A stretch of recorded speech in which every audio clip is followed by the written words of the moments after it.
Ace Network. It's Vaya. And it's Slay. And we're back with another exciting episode today. We're super excited about this interview because we have a very special guest joining us. This is an upcoming artist all the way from Montreal, Canada, who's been putting in serious work and building momentum with their music.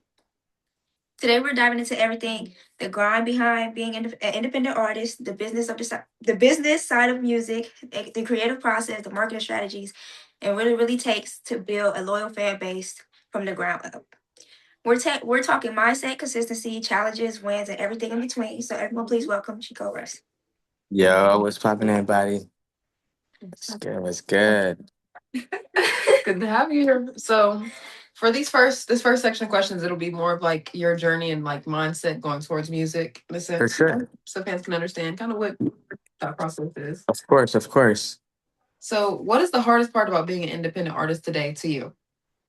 So I think the hardest part would be like getting the reach. I think getting like the recognition and getting your music out there would be the hardest thing. Because as much as like, the internet's really big, we all depend on like that one hit or like that one moment for us to like break through and like get more opportunities. So I think being consistent and getting an opportunity is what like, would be harder for us to like, get out there. What's the biggest mental challenge you faced in your music career? Not caring about other people's opinions. You know what I mean? I think that's really what it is because it's like it's discouraging when let's say you think something's good and it doesn't reflect with the people. It don't really like the sentimental value you have to your music and what people like look at it. It's not the same. So it's like you shouldn't care about that. You should just drop music that you care about. And just because you like it, you should drop it. And the right people gonna find you. I like your Exactly. Summer Walker. Like it was like a remix, but not a remix. Damn, it's really old out of that room. That's a really old. I'm surprised you like it, but thank you. It's like I like I'm a music person, so I like the thought process of it. I'm like the flip around. Thank you. See, Thank you. you're welcome. So how do you protect your mental health while running your own business? Because you're an independent artist. Wow. It's pretty hard. I mean, I think it's one of those things where having good people around you and people that keep motivating you to like just do better and just like stay away from all the the noise is the best thing. Having good people around you and people that really care about you and like your future is going to push you to do anything. The sky's the limit. Right. Okay, good. How do you separate your personal self wealth from your streaming numbers? So hold on. So break down what does that mean? Yes. So basically, like how you were saying, like okay, so you have how do you base your success versus or is it just the numbers? Okay, so I think my success is not based on numbers. My success is based on like the amount of people that let's say repost, listens to my music, tag my music, DM me every day, being like, "Yo, I love your music, bro. Like, I'm from here, bro. Love from here." That's to me, that's success. I don't think views really matter when people know who you are and people care about your music and actually download your shit. That's literally the only thing that really matters. When the people show you that, yo, we care about you, that should be the only thing that matters. And that's what that keeps me going every day, you know. Yeah, okay. So we know that that's keeping you going now, like keeping you going now today. So what was Mhm. the hardest part about dealing with the silence or lack of feedback when you first started dropping music?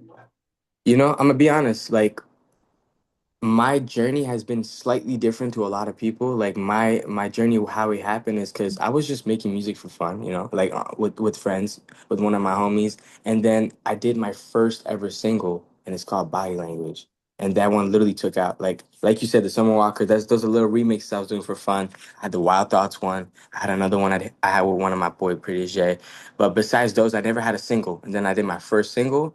And it kind of break through, and I kind of had like a little moment.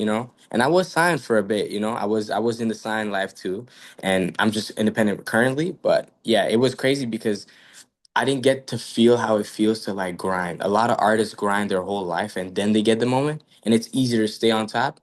Me, what happened is I got from the jump, I was up, and now I'm grinding right now. You know what I mean? I'm finding out that it's not like all like flowers and everything up there. It's a lot of hardship. When you're working as an artist. It doesn't mean that you have a moment that is just gonna stay there. You have to keep working and get more moments. Since you went up, did you ever take a break? So that's the thing with me. I'm such a workaholic. I love working that like I didn't want to take a break. And also breaks sometimes it's good, you know. Breaks are good and healthy for you, but in the music game is so fast that breaks are not really something that you should be taking. And I mean, this lifestyle is also very like flexible. So I think I use that as my break, you know, and recording. So it's fun for me. So yeah, you know. You said you were signed at Yeah. first. Yeah.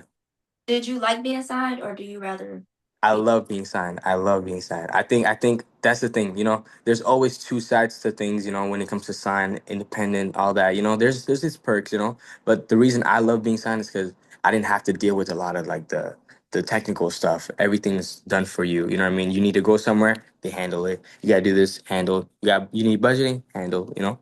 But the other side that you don't know is like you don't really know how much you're using of the budget money. You don't know where the budget's going. You don't really know if they're really putting it into you or they're just saying it. When you're independent, you get to control all aspects of your whole career, you know? So, Mhm. yeah. So now that you are, when you feel like the pieces aren't moving to where they should be, like how Mhm. do you keep going? How can I keep going? I think what's gonna happen is with what I want to do, I just want to keep a certain consistency and stay consistent, and from there, just try to connect with the fans. I think connecting with the fans is like the best way to like progress in any artist's life because we all think that like accomplishments come from numbers or like the awards you win. None of that matters when the core fan doesn't know that like you care about them. You know, your fans are everything, and something I'm gonna keep saying like I could be Chris Brown tomorrow and I'm still gonna have a free meet and greet. You know what I mean? Like these are the people that work so hard to come see you. They matter the most. You know what I mean? So I gotta let them know that I care about them. So You got a genuine vibe. I like that. you know, yeah. So now we're going to move on to business and strategies. How much of your week is spent on business versus actually creating music? So I think for most people, it would be like TikTok every day, TikTok every day. This is that like that should be the strategy. I'm getting into the pattern of like being more consistent with my TikTok, you know. But I work a lot. Like I like to record a lot. I don't record when I'm back home, surprisingly, you know, because I have a really good like strong team out here. So I come here, I do like few months of work in 1 month, you know what I mean, or like the amount of month I'm here. So I just make a lot of music when I'm here, and then when I go home, that's easy for me to like just promote, you know. So that would be the strategy for me. Today, how in the world, like What happened? how much sleep do you get? Not a lot, not a lot. You know, there's a lot of trials and errors in this music game that I want to do, especially with like the domain and the style of R&B that I'm trying to go into. So I have to like experiment a lot. You know, I have to do everything it takes to just make a crazy sound. You know. You give me. I'm trying to think of the other word. I'm gonna think of who you give me, but it's like you a more modern version of like Eric Bellinger, kind of in a sense. Oh, Like I that's see, I kind see. of Yeah. like I like it. I like it. But the next question Uh, is, what is the most financially draining part of being an independent artist? I think the most financially draining part of being an artist should definitely be the fact that you would be spending a lot of money in your own self, you know. You'd be spending like I'm my own investment, you know. So the more I have to spend for myself to hopefully get better, it's something that I have to do whether I get a return of investment or not, you know. I have to do it because I care about it. I shouldn't be doing it because it's like, oh, you do it because you care and because you want this to go somewhere, you know. Everything in business takes money and time. So if you're willing enough to like put the time and effort and the money for it, it's all gonna work out in time. You know. Yeah. Mhm. What's the biggest waste of money you spent on marketing? So me personally, as of recent, I'm only as of recent like independent. So this whole time I was signed to a label, you know. So for me, I think it was just the fact that I didn't know where the marketing is going. So it would be hard for me to give you an answer to that, you know. But I think the team I have right now, we probably wouldn't make any of those like, waste of money because I think we would know exactly where to put all the money, you know? And no money's waste money because every little, even if you get one fan, you still made it, you know? Still Mhm. did it. So if you could, in rhetoric, If you had a $3,000 to spend on marketing, where would you put it at? I would go on TikTok ads. I would go to TikTok creators, you know. I would go find maybe 10 really, really influential TikTok creators, let them know, okay, I have this is my budget. I'm trying to spend this much money, you know, X, Y, and let me know what's up. And then they would do it. And based off of like the demographic, I think I would have like a pretty solid idea of like how that would do. Cause it's like right now I'm currently trying to make like dancier R&B, you know, more pop and R&B where it's like you get to like listen to it and dance, not just like listen to it and drive back home, you know? Like I want to bring that like Y2 like that Y2K like that honey style of R&B, you know? B2. Do you That know fuck what for B2? B2K. No, is it B2K? Is it or is it B2? We are Um, like five boys. yeah, yeah, yeah, yeah. I know who you're talking about. Them too. I feel like that. That's what I just got from like that whole description. Hmm. I'm so weak. I can see it though. For Um, sure. so do you happen to run meta ads, like including Facebook and Instagram? So I haven't. I think sometimes those are not the moves simply because they can change your analytics. You know what I mean? Like I think sometimes doing it like organically is like the best way. Plus my page, I've been blessed enough, you know, to have a good amount of like engagement on my page. So I think right now it's not even about that. I think it's more about focusing on how to do it and not physically doing it from your page. So if you can get your music out there from like other creators, other people are using your stuff, but not actually doing the ad through your page, I think it'll be good, you know? Mhm. What tools or systems help your business the most day to day? I think for me, my biggest tool that I have is my manager. He knows everything. He's up to date with everything. He's tapped in with literally everything. So I think him being able to like tell me, you know, oh, there's this trend going on right now. I think you should hop on it. There's this going on. You should hop on it. There's this. That's my personal tool for now that I'm really using that like maximizing it because I feel like someone that knows the game and someone that's studying the game is as intelligent or as useful as a device that can do whatever for you. You know what I mean? Sure. Is there any advice that you wish you would have ignored? Mm, nah, I feel like when it comes to steps wise, I feel like I've done a lot of the things that I should have done, and I'm still learning the game. You know what I mean? I'm really really new to this. You know, there's so much to learn because the game is so big. You know, and there's unlimited amount of ways to like market yourself. There's always a new way. There's always a new person starting something new.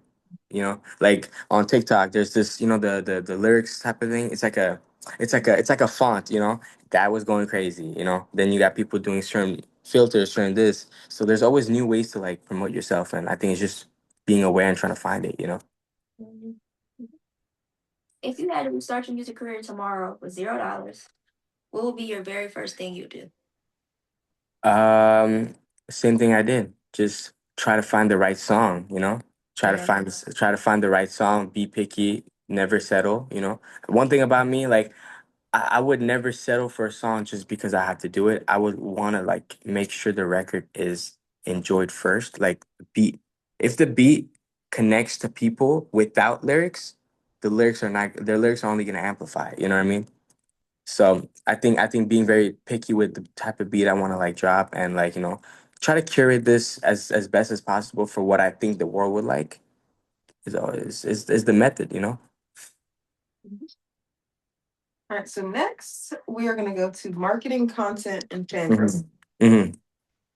What is your strategy for promoting your new releases, other than like just utilizing TikTok? Like, have you ever like gone outside to promote yourself? Like, what are different ways that you would?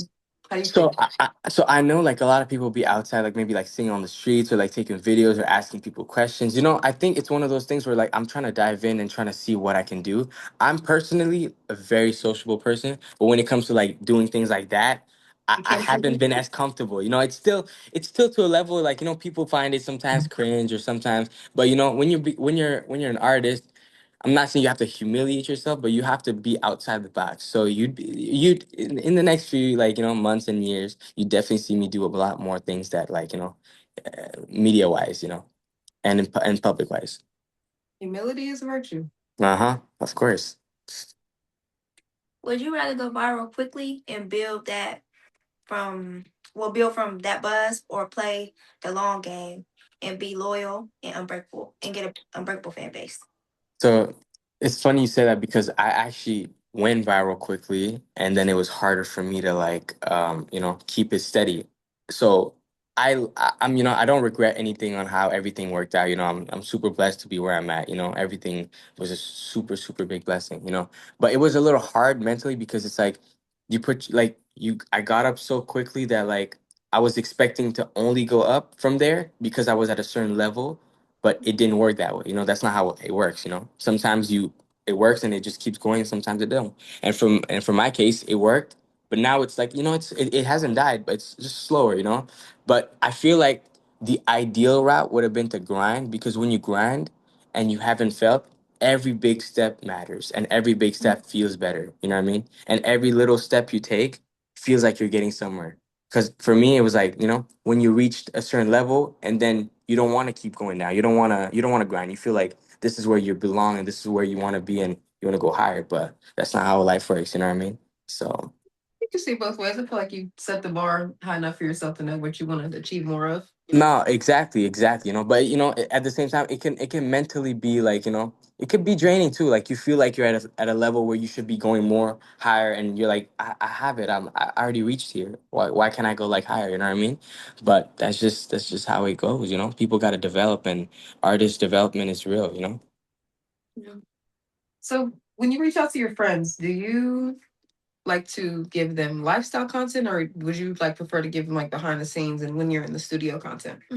I think I like the behind the scenes, and the lifestyle content is definitely gonna come around. I think I would like to tap in more to that, but the behind the scenes is pretty cool because it's like I love the music I make, and I know people are gonna like how I make it, and like the thought process that goes into like making it. You know what I mean? It's always cool. It's always fascinating to see. Let's say there's a song that you like to listen. You're like, wow, I wonder how he came up with that. And imagine the whole time one of my friends in the room said something funny, and then that reminded me of something, and then that did something, and did something, and then boom, you got the lyric. You know what I mean, or something. So Can I yeah. get a on how you came up with the Summer Walker song to real? So I put myself. So me, Bryson Tiller, that's my favorite artist. Bryson's my favorite artist. I love Bryson, bro. And that's really who got me into this whole music thing. And then I saw he killed that. He killed that Summer Walker feature. So I'm like, yo, let me put myself in Bryson. What would he say? What would be something that he would say? So I try to put myself in that vibe, and I try to create from there. Even my Wild Thoughts remix, that's like around what I was doing. I was like, yo, I love Tiller, and like, how would he approach this? And I approached it how he approached, but now I approach it like Chico. Yeah. Period. Have you ever seen him in person? Who, Tiller? Yes. Yeah, I opened for him.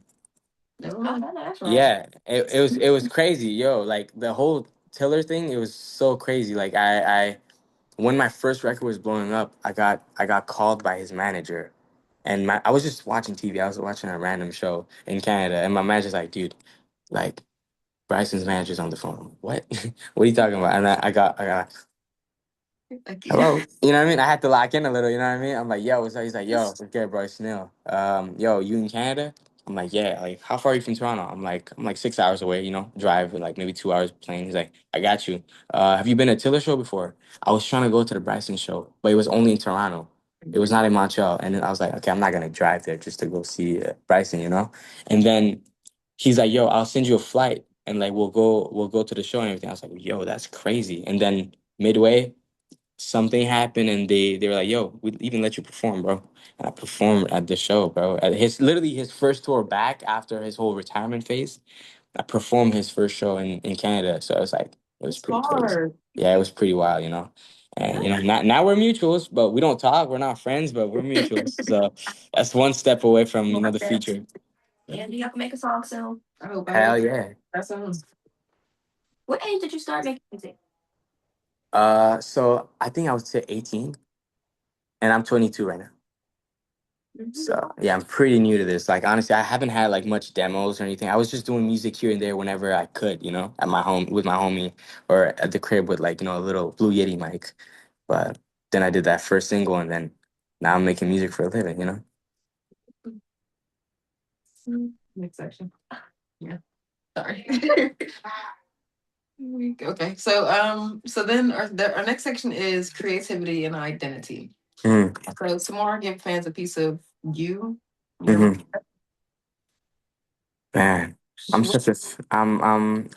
a happy person, you know. I'm a very happy person. I'm a very caring and loving person, you know. I love everybody. Um, I do this music thing because I love it. You know, a lot of people do stuff because of like, you know, past problems or like things they go through in life. I feel like I haven't really gone through. I'm blessed to say that I haven't really gone through any like hard things in life. I do it really for purely for the love of music and the love of like just wanting people to like some good music, you know. And I get in the vibe and you know in the zone and I try to make some create amazing things, you know. So what's the difference between creating for yourself and creating for an audience? So creating for yourself is making a song that I would be like, yo, I'm playing this on repeat because I just love it. Like I just like it. I don't care if you like it. I just feel like this is hard. You know what I mean? But creating something for the public is like, let's say I'll give you an example. New York drill came in, and I'm an R&B singer. Then I'm like, you know what? Everyone's listening to drill. Let me make an R&B drill right now. That's doing things for the people. That's just doing what for whatever people want. You know, just because something's trendy doesn't mean you gotta hop on it. You know. What do you do when you feel like your music isn't good enough? Um, honestly, you know, I think I just try to listen to more music and I try to make something crazier. And I try, like, honestly, my best way to not think about that and like not focus on that is being in the studio. That's why I love being in the studio because every single time I make a new song, I get excited again. I'm like, oh wow, like this could be the one, you know? Like having that excitement of like this record that I just did right now could be the one is really exciting, you know? So instead of like just staying bothered about like, damn, like I don't know if this is good or not, just making like go make a whole new hit, you know? Your attitude. So what's one song in your catalog that you feel like didn't get enough attention? Or didn't get the attention it deserved? Rara. Uh-huh. I think Rara is a really good song. I don't think it got as much love as it should have. But you know, it's one of those things where it's like I'm not really worried because I feel like I'm really working through to like make really great music. And there's so many artists that blew up as of lately, you know what I mean? And then we all just be like, yo, this is so fire. Let me go see what else he has. And then you're like, wow, this is a gem. Nobody really like heard about this and like nobody really checked this out, you know? So I'm still happy that there's like excitement that if you know when the moment comes where I get to like you know get to a point people are gonna be like yo he got more music than nobody really knew about and I'm gonna gatekeep this you know because people are not paying attention to this record right now. You do it. No, me. Oh. Have you ever turned down a feature, and if you did, why? So like when it comes to like turning down features, I've turned down one feature one time that I got offered, but that was not because like I wanted to turn it down. It's just because I feel like as much as like, you know, people offer money, you know what I mean, when it comes to features because they just want to work with the people and it's respectable, you know. Anybody that would want a feature with anybody would do the most to get the feature, you know. For me, I just felt like that feature wasn't like in the lane of what I want to do, and I would never want to just do features just because someone's offering money. You know, that's how you like dilute your quality, and that's how you dilute your you know everything. Because as an artist, I just want to do feature. Every feature I'm doing is because I care about it and because I like it, and because I know people might like this feature, and people would be like, "Yo, I never knew I needed this feature, and this it worked." You know, so yeah. I'm gonna personally tell Bryson I'm gonna need to hear that feature. Honestly, me and Bryson Tiller would be a crazy feature, and That'd be crazy. I'm I'm hearing it in my head. Like that might be the next T. Like that's T. I actually got what's crazy is that I'm promoting a record right now. I have a version with like a Bryson like feature, but it's not a Bryson feature. It's like a my homie extracted vocals of his act of an existing song and put it on the beat so it looks like a feature. Sounds crazy. You know what I mean? That's how you know the record might work. But hey, I'm putting Tiller, this Tiller, if you're hearing this, bro, just please hit my line, bro. We gotta work. through for us because I want to hear it. I feel you, bro. For stuff like that, like when they use like somebody else's voice, do you have to pay for that too, or like No, no, no. So I'm not dropping it. You know, it was just all for like the fun of like hearing how, because like if you really think about it, that's how you know if something's gonna work, right? Like you know how a lot of people like let's say I also work on like songwriting with people. You know, I've been blessed enough to be in like rooms where people are working for like Drake demos and stuff like that. And like for how that works is that's it. Someone's gonna cut the record, someone's gonna write it, and then they're gonna put like a Drake AI, and then they pitch it to Drake, and then Drake can see, yo, okay, my voice would sound good on this song. You know what I mean? I would sound good on this, and it's like it's gonna paint a better picture. You know. So So if you could describe your ideal fan, what would it be? my ideal fan, somebody that loves to dance, somebody that likes to not be nonchalant, somebody that likes to whenever music is on, everybody gotta just hey, put your phone down. Let's enjoy this time. Let's get a couple of drinks. Bring everybody, bring all your friends, and let's just live in the moment.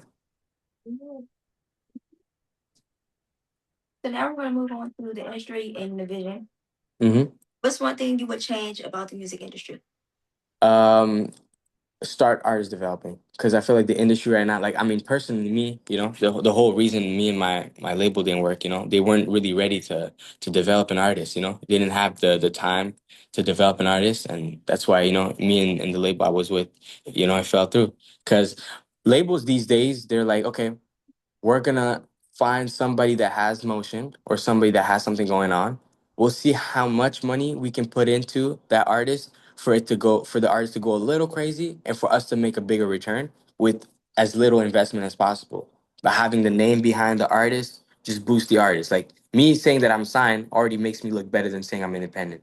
There's a million trillion people that are independent, but there's a very few people that are signed, right? So I already look a little bit more important when I'm in conversation. So then they're like, okay, yeah, we're gonna put you here, we're gonna put you here, and then they just make me do the hard work, and they don't really do the hard work, and they just you know they just eat off of my hard work. Back in those times, labels actually did a lot of work to make artists like pop in. You know, artists didn't make as much money, but respectfully so, you know what I mean? Like labels were really pouring hundreds of thousands of millions of dollars into artists to like become the best, and that's why we still listen to those artists today. You know, artists that are signed today like will disappear within, you know, if they get dropped or they don't talk and they don't really develop them. If the artist doesn't have the will or the drive to like keep going, they're gonna be forgotten. You know, so that's really the hard part about the industry today, honestly. And I'm just sitting here thinking about how we like or how accessible Apple Music, Spotify, everything is. Like before, you'd have to have a radio. You'd have to have something to show for, like Mm-hmm. That's crazy. Mm-hmm. Mm, Yeah, mm. and I think also like the fact that music is so like it's a little biased because obviously like you know I'm grateful for like how accessible music and being blowing up is because that's how I blew up, you know, respectfully I blew up because of TikTok, you know, and Instagram and everything.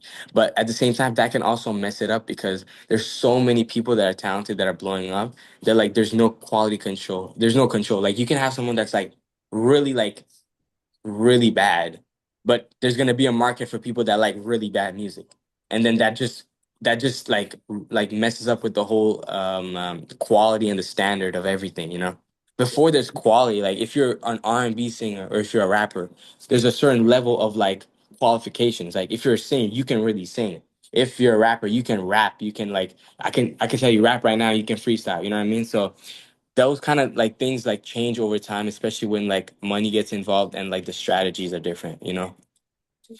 That's real. Yeah. On a normal day, let's say you're headed to the studio and your phone's Hmm. up. It's Yo Gotti, and the message says, "Tell me about yourself." How Hmm. would you approach that, or like how would you state yourself? I think the easiest way to say myself is I'm a French Canadian kid from Montreal that has big dreams and that wants to show the world that I can hang with the big dogs and I got good music on the way. That's the easiest way for me to describe myself, you know? Okay. So now we're going to move on to our closing questions. Hmm. So, if you had the attention of the entire world for 5 minutes, what would you say? I'll say, you guys matter. Y'all opinions matter, and you guys are the reason why I'm here, and you guys are the reason why I could be here. and I'm able to do all this for a living and for fun. And I'm forever grateful for you guys, and you guys matter a lot. What's something your fan base can expect from you in the next 6 months? They can expect a project. I got a really, really crazy R&B project on the way. You know, it got delayed because of this whole label thing, but it's really crazy, and I can't wait for people to hear it. Honestly, it's gonna be a very bouncy, very active summer. People gonna be dancing. You're gonna see a lot of dancing, a lot of it. And I'm working on my moves too. You know, so I'm about to be see breezy on this. Yeah, I'm about to say you should make a dance to one of your songs. Like make Yeah, your like that would be hard. And I'm. even I'm if you post it on TikTok, people do that anyway. They dance. Oh yeah, like right now I got a few records that I know I could dance to, and I'm trying to like maybe start like a little TikTok dance, you know, like for dancers, you know, it's gonna be crazy. Mhm.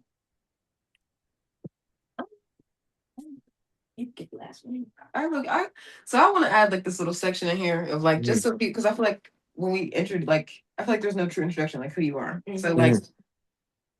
just to restate. So how old are you? I'm 21. 22. I mean, I'm 22. And what made you come up with your name?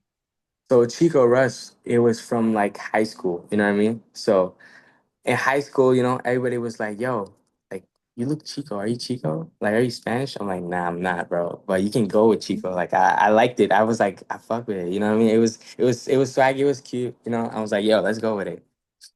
It does have a ring to it. You It know, does. It has but a it's, ring. it's it's funny because like my name, like it's stuck together. People like often say Chikorus instead of saying Chico Russ, because with a space, at least you can actually say the name Chico Russ. But I put it in one name because it's like it just looks cleaner. Look, I even have it tatted on here. That's hard. You know, Okay. so it's just easier to say like Chico Russ. And then I like to ask this question because I like to give people a perspective of like Mhm. how your mind can shift throughout like growing life. Like, so what did you think before you would do before you started rapping? So before all of this, honestly, like I didn't know what I wanted to do. Like especially like you know like when we're young, you know, like we're not really taught to like think for the future. We're only thinking the moment. We're only thinking about like yo, all this fun, all this is that. But when like you start getting older, you're like damn, like reality is really hitting. Am I really good at something, or like am I really like what am I really good at? You know what I mean? You start asking those questions, and then you start choosing a life path for yourself based on what your parents, what your friends, what life wants, what you think would be good for you, but not what you really want. A very small percentage of people get to do what they love in life, you know. And I've always been I always loved music. I always loved dance. You know what I mean? I always loved all that, the whole entertainment business. I also have the personality for it. So I was always a very like, you know, outgoing person when it comes to this. But I just never knew it was gonna choose me, you know. I never knew this path was gonna be ready for me. I was in school in business, you know, really just doing a business course just because I didn't know what else to do, you know. But I knew I had a business mindset, so I'm like, at least if I'm going to do something, let me just do something that's aligned with like maybe my potential future. Then I was blessed enough to you know blow up from music, and I'm happier than ever, you know. Who do you believe motivated you the most, family wise? Family wise, Mm-hmm. honestly, you know, my parents, one thing about my parents, they're very supportive. They're very strict when it comes to the whole schooling, you know what I mean? Like I feel like parents nobody wants their kid to not care about school, you know? My parents would care heavy about school, but they saw that I had like potential, and they saw that I really loved it, and they were nothing but supportive and encouraging, you know what I mean? And yeah, bro, literally they supported me all the way, you know, all the way. Full throttle. Oh, so I got two more for you. Hmm. So if you could what advice would you give to younger artists who may look up to you or like watch you, and what would you say to them to keep going? To any younger artists that want to do, you know, music, I would say one thing you should never do if you really care about it, you know what I mean? Because this is a very cutthroat industry. It's a very hard industry. You know, a lot of people go broke, and a lot of people like lose their mind and lose themselves trying to do something when they might never achieve it, you know? If you care about something, be patient with it, find the right people to support you, and the people that care about you, and not the people that think they can care about you. You know, a lot of people are gonna make it look like they care. They're gonna do a lot of things that don't come from care. It come from like you know a source of like trying to buy you out. You know what I mean? But if you really care about your craft, you wouldn't mind waiting a lifetime to blow up, and you wouldn't care about nothing else because you love doing what you love doing. You know, so just keep it pushing. And then what is the best way for your listeners to support your work right now? Check me out at Chiko Russ everywhere. CHIKORUSS on every platform. Check out Chiko Russ. So thank you so much for joining us today. It was a truly amazing opportunity to sit down and talk with you. Of course. Thank you for having me. Of course. And to everyone watching, don't forget to follow us on all social media platforms, including Instagram and TikTok. And make sure you subscribe to the YouTube channel and turn on the post notifications and never miss an upload. Thank everyone for watching. Until next time. Bye, Ace Network. What's happening, Chiko Russ? Yo. Thank you. Of course. Yeah, stay tapped into our page. Stay tapped in with us. Of course. Follow you on our own pages. Yeah. Perfect. And if when I'm not gonna say if when that remix comes out, I got you. Might as well just send us a snippet. Yeah, just I tap in. got you. I'll let you guys know. Let you know for sure. Thank you. Thank you. Of course, huh? Easy, guys. Yeah. You too.